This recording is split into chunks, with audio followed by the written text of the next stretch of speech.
नमस्कार, स्वागत है पर फिर आपका EN हिंदी पर। आज है 24 सितंबर 2020 और 24 सितंबर 2020 के हिमाचल प्रदेश की आज सुबह की सबसे बड़ी खबरें हम आपके लिए लेकर आए हैं।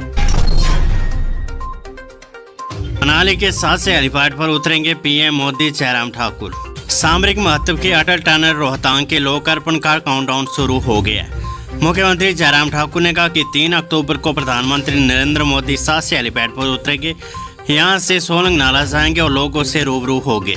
इसके बाद टनल के साउथ पोर्टल पर जाएंगे, जहाँ लोकार्पण के बाद टनल का निरीक्षण करेंगे और नॉर्थ पोर्टल से एक बस को हरी झंडी दिखाएंगे। PM के साथ रक्षा मंत्री राजनाथ सिंह भी आ रहे। हिमाचल में निकली बम्पर नौकरियां, भरे जाएंगे 1600 पद। हिमाचल प्रदेश में बम्पर सरकारी नौकरियां निकली। हिमाचल प्रदेश कर्मचारी चयन आयोग ने विभिन्न सरकारी विभागों में कनिष्ठ कार्यालय सहायक 1600 विभिन्न श्रेणियों के पदों को भरने के लिए आवेदन आमंत्रित किए। योग्य उम्मीदवार 26 सितंबर से 25 अक्टूबर 2020 तक ऑनलाइन आवेदन कर सकते हैं। लिंक आपको दिया हुआ डिस्क्रिप्शन में डाउन पर आप चेक कर सकते हो। इसके साथ आपको कमेंट बॉक्स में लिंक दिया हुआ, उस पर क्लिक करके पूरी अपडेट्स आप पा सकते हैं। 8 से बढ़कर 12 घंटे हो जाएगी ड्यूटी, जाने क्यों हो रहा है मोदी सरकार का विरोध। जिला मुख्यालय कुल्लू में केंद्र की मोदी सरकार, राज्य की जयराम ठाकुर सरकार पर ट्रेड यूनियन ने खूब बरसी। यही नहीं, केंद्रीय ट्रेड यूनियन के आह्वान पर पूरे देश में मजदूरों द्वारा विरोध प्रदर्शन किए जा रहे हैं। इस कड़ी में जिला कुल्लू में भी केंद्रीय ट्रेड यूनियनों की संयुक्त समन्वय समिति जिला कुल्लू द्वारा CTU कार्यालय कुल्लू से सैकड़ों मजदूरों द्वारा रैली निकाली गई। जिलाधीश कार्यालय के बाहर विरोध प्रदर्शन किए गए। समिति के संयोजक राजेश ठाकुर ने बताया कि आज केंद्र सरकार द्वारा श्रम कानूनों में मजदूर विरोधी संशोधन किए जा रहे हैं। श्रम कानूनों में किए गए बदलाव पूर्णतः मजदूर विरोधी।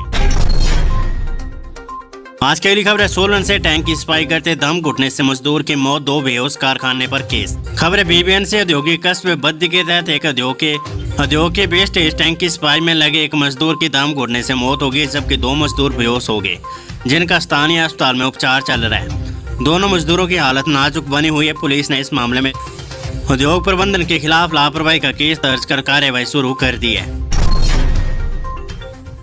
बिना E-वे बिल राज्य से बाहर स्क्रैप ले जाती पकड़ी गाड़ी, 55,440 रुपए जुर्माना वसूला। आबकारी व कराधान बिलासपुर की टीम ने बिना E-वे बिल का सामान ले जा रही गाड़ियों पर लॉकडाउन के बाद एक बार फिर से शिकंजा कसना शुरू कर दिया है। इसी कड़ी में राज्य कर एवं आबकारी विभाग बिलासपुर के सहायक आयुक्त कमल ठाकुर की अगुवाई में सहायक कुमारी प्रोमिला, सहायक कर्मचारी राकेश कुमार और अरुण कुमार द्वारा चंडीगढ़ मनाली नेशनल हाईवे पर चंडोल के पास लगाए गए नाके के दौरान बिना E-वे बिल राज्य से बाहर स्क्रैप ले जाती है गाड़ी को पकड़ा है। इस गाड़ी के व्यापारी से 55,440 रुपए बतौर जुर्माना वसूला गया है। नाबालिग लड़की से दुष्कर्म के मामले में केस दर्ज। कोटीपुरा क्षेत्र में एक नाबालिग लड़की के साथ सामूहिक दुराचार के मामले में पुलिस ने केस दर्ज कर लिया है। आरोप है कि एक व्यक्ति ने 14 वर्ष की लड़की को बहला फुसला कर अपने साथ ले गया, उसके साथ दुष्कर्म किया। उसके बाद कुछ और लोगों ने भी नाबालिग लड़की की अस्मत लूटी। आरोपी अब समझौते का दबाव बना रहे हैं, इसके लिए उसे जान से मारने की धमकियां दी जा रही है। नाबालिग लड़की की मां की शिकायत के आधार पर महिला पुलिस थाना बिलासपुर में मामला दर्ज कर पुलिस ने कार्रवाई शुरू कर दी है। दर्दनाक हादसा, 800 मीटर गहरी खाई में गिरी बोलेरो कैंपर, चालक की मौके पर मौत। उपमंडल रामपुर के अंतर्गत ननखंडी क्षेत्र में एक बोलेरो कैंपर गाड़ी दुर्घटनाग्रस्त होकर सड़क मार्ग से करीब 800 मीटर नीचे गहरी खाई में गिर गई। इस दुर्घटना में चालक की मौके पर ही मौत हो गई। सूचना मिलते पुलिस घटनास्थल पर पहुंच गई। पुलिस ने स्थानीय लोगों की सहायता से शव को खाई से निकालकर सड़क तक पहुंचाया। शव की शिनाख्त गाड़ी मालिक हरमोहन मेहता, उम्र 36 वर्ष, पुत्र अमर सिंह मेहता, गाँव बहाली डागर कुंगल बाल्टी, तहसील ननखंडी के रूप में हुई है। नानशहर में लगेंगे 48 फायर हाइड्रेंट, 300 मीटर होगा दायरा। आगजनी की घटना से बचाव के लिए नानशहर में नए सिरे से 48 फायर हाइड्रेंट लगाए जा रहे हैं। शहर में लगाए जा रहे हाइड्रेंट का विधायक डॉक्टर राजीव बिंदल ने जायजा लिया। नान एक ऐतिहासिक शहर है। यहाँ यदि आगजनी की घटना हो जाए तो बड़ा नुकसान हो सकता है, क्योंकि गलियां तंग होने के चलते बाजार में अग्निशमन की गाड़ियां बाजार में एंटर नहीं कर सकती। मंडी में इस दिन से शुरू होगी TGT arts medical non medical के पदों की सामान्य काउंसलिंग। प्रारंभिक शिक्षा विभाग द्वारा मंडी जिला के प्रशिक्षक स्नातक अध्यापकों के पदों को अनुबंध आधार पर भरने के लिए सामान्य काउंसलिंग की तिथि निर्धारित कर दी गई है। काउंसलिंग 28 सितंबर से शुरू होगी, जो कि 7 अक्टूबर तक चलेगी। आर्ट्स और नॉन मेडिकल व मेडिकल प्रशिक्षक स्नातक अध्यापक कला के पदों की काउंसलिंग निर्धारित तिथि के दिन सुबह 10:30 बजे से जेल रोड स्थित प्रारंभिक शिक्षा विभाग मंडी के कार्यालय में आयोजित की जाएगी। खबर उन्ना से बेटी के लिए न्याय मांगने एसपी ऑफिस पहुंचे परिजन। ससुराल पक्ष द्वारा बेटी को बेरहमी से मार देने व पुलिस कार्रवाई से खफा मायके पक्ष के लोग एसपी उन्ना के दरबार में न्याय पाने के लिए पहुंचे। मृतका के परिजन बुधवार को एसपी अरिजीत सेन ठाकुर से मिले और उन्हें न्याय की मांग की। पीड़ित पिता दौलत राम ने एसपी को ज्ञापन सौंपते हुए कहा कि उनकी बेटी की शादी करीब 5 वर्ष पहले हुई थी। उनका जमाई बाहरी प्रदेश में नौकरी कर रहा था। शादी के बाद उनकी बेटी को लड़की हुई जो अब 3 वर्ष की है। ससुराल पक्ष द्वारा हमेशा बेटी को ताना दिया जाता था कि उसे बेटी हुई है, उन्हें लड़का चाहिए था। यही नहीं, पिछले काफी समय से उनकी लाडली को देश के लिए भी प्रताड़ित किया जा रहा था। पीड़ित ने कहा कि ससुराल पक्ष के लोग बाइक व 1 लाख रुपए की मांग कर रहे थे। दहेज न लाने पर उनकी बेटी के साथ ससुराल पक्ष वाले मारपीट भी करते थे। जीएस वाली का बड़ा हमला, डबल इंजन सरकार के दोनों इंजन विपरीत दिशा में। पूर्व मंत्री जीएस वाली ने सोशल मीडिया पर बयान जारी करते हुए कहा, हिमाचल और केंद्र में दोनों भाजपा की सरकार है, लेकिन डबल इंजन की सरकार होने के बावजूद भी हिमाचल प्रदेश में घोषित हाईवे कैंसिल होते जा रहे हैं। ऐसा प्रतीत होता जा रहा है कि डबल इंजन की सरकार के दोनों इंजन विपरीत दिशा में काम कर रहे हैं। दुर्व्यवहार मामले में जांच टीम गठित, बोर्ड ने मांगी स्कूल से और जानकारियां।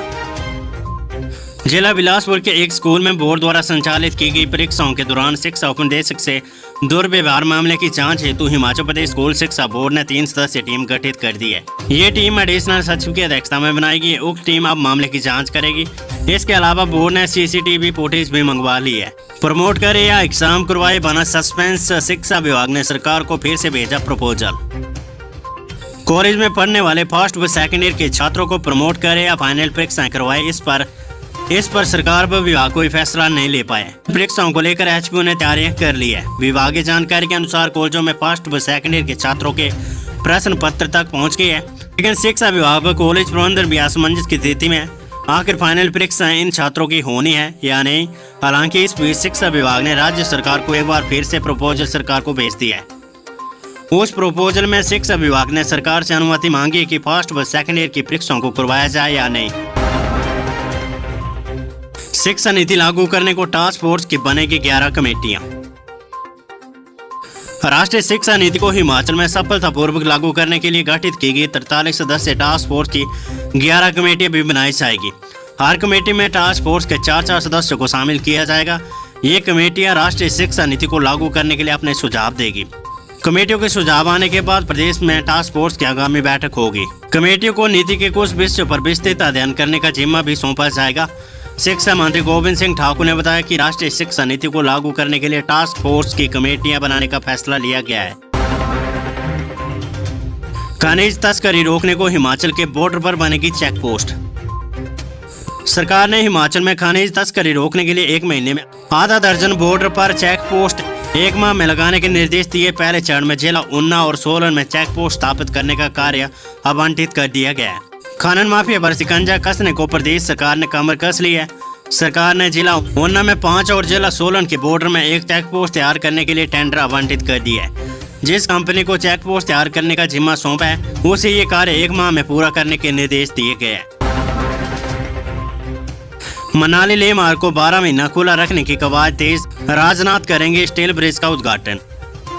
चीन से तनातनी के बीच सामरिक महत्व के अटल टनल रोहतांग के लोकार्पण से 1 सप्ताह पहले रक्षा मंत्री राजनाथ सिंह गुरुवार यानी आज हिमाचल के सबसे लंबे 360 मीटर दारचा पुल स्टील ब्रिज का वर्चुअल उद्घाटन करेंगे। रक्षा मंत्री इस दौरान देश भर के 43 पुलों और 1 सुरंग का शिलान्यास करेंगे।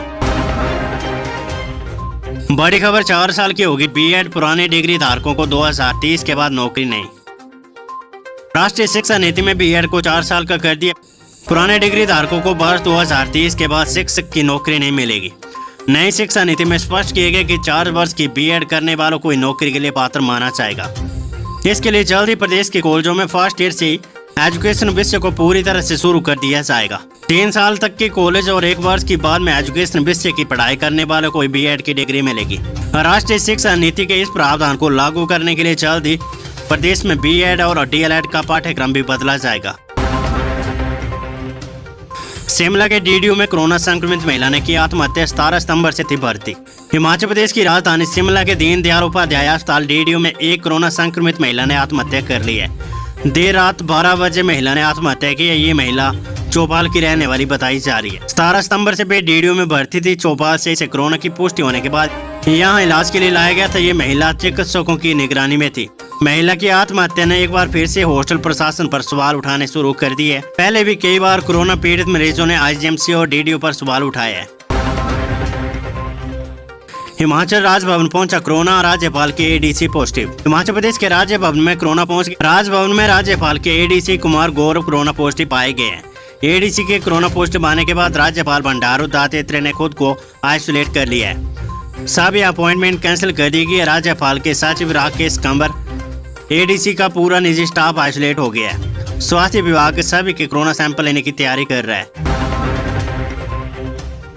केलांग में एक रात ठहरेंगे मोदी। 1972 में इंदिरा गांधी भी रही थी। करीब 50 साल बाद देश के दूसरे प्रधानमंत्री लाहौल स्पीति में एक रात ठहरेंगे। करीब 9 किलोमीटर लंबी अटल टनल रोहतांग के उद्घाटन के लिए 3 अक्टूबर को प्रधानमंत्री नरेंद्र मोदी केलांग पहुंच रहे हैं। प्रधानमंत्री इस दौरान एक रात केलांग में ठहरेंगे। इंदिरा गांधी के बाद नरेंद्र मोदी देश के ऐसे दूसरे प्रधानमंत्री होंगे जो केलांग में एक रात ठहरे। डीडीयू शिमला में महिला द्वारा की गई आत्महत्या के कारणों की होगी जांच, स्वास्थ्य मंत्री। शिमला के डीडीयू अस्पताल में एक महिला द्वारा फंदा लगाकर आत्महत्या करने के मामले की जांच करवाई जाएगी। उसने किन कारणों से ऐसा किया, जांच के बाद नियमानुसार आगामी कार्यवाही की जाएगी। इस वीडियो को लाइक करें, हमारे चैनल को सब्सक्राइब कर बेल आइकन जरूर प्रेस करें। हमारी न्यू वीडियो सबसे पहले